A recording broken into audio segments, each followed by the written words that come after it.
Hello everyone, welcome to Prithi's Tiny World. I am going to start a series on investment and its importance. Hope it would be helpful for you and your kids. Saving is a very important part in investment. So let's see what is the meaning of saving. We all know that we have expenses in our daily life. The remaining money after our expenses are called as savings. For example, if you get 10,000 salary per month and if you spend 6,000 of it, the remaining 4,000 will be your saving. Why do we need to save? What are the importance of saving? Let's see.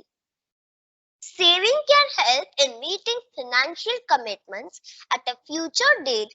For example, to buy a house. If you start to save money now, then it can be a very useful thing in future. For this, you can also buy a house or buy a car, and you can use this money for an educational purpose, or it can be anything. Savings can help you earn more with investment, and there are two ways to start your saving. The first way is you can deposit your amount in the bank and get the interest annually, and the second way is doing investments in online. Next, if you start to save funds from now, then it can be very useful in future for unforeseen emergencies. Now, there are two types of deposits: fixed deposit and recurring deposit. Before that, let's see what is interest. What is interest? What is the meaning of the interest? Let's see. An interest rate can also apply to the amount earned at a bank in against our savings amount in our account. For example, if my deposit amount is 5 lakhs and the rate of interest will be from 6 to 7%, and if my rate of interest is 6%, then then bank will provide me 30,000 rupees per annum for 5 lakhs. In other way, the interest rate is the amount which is charged by bank to the borrower against the loan amount offered. If bank provides me the housing loan for 10 lakhs and if the rate of interest will be 7%, then I needed to pay 70,000 rupees per annum for 10 lakhs to the bank.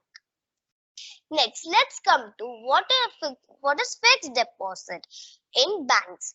Fixed deposit is also called as FD, which means deposit our money in our bank account for a fixed interval.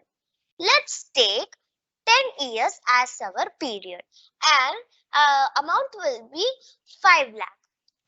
So if I deposit 5 lakh amount to the bank, then bank will provide me principal and interest amount for 5 lakh after the 10 years. Next point, we are not allowed to withdraw the money before the maturity. It means I cannot withdraw the 5 lakh amount before the period 10 years.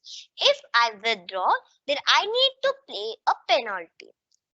Then, if any emergency situation comes, we already know that we cannot withdraw the money before the maturity. So, in this situation, we can avail a loan against our fixed deposit in case of our urgent needs of funds.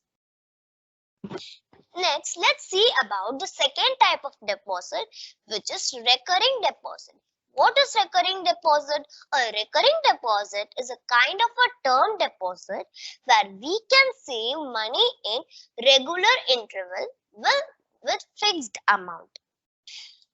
For example, let's take the amount as 5,000 and the month period will be 6 months.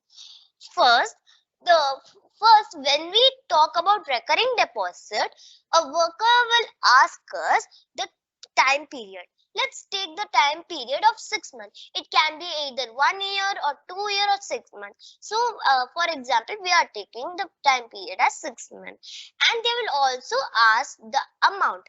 It can be any amount. So, if we take the amount 5,000, then we needed to pay 5,000 per month till the end of the 6 month period. Next, we can earn rate of interest for the amount we save in our account. After maturity period, we will get principal and plus interest. It means I will get the principal plus interest after the 6 month period.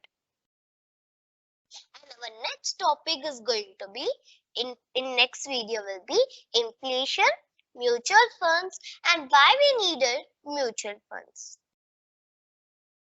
Till then, bye bye. Thank you. I hope it is helpful for you and your kids. If you like this video, like and don't forget to share it with your family members and your kids. Thank you. Bye.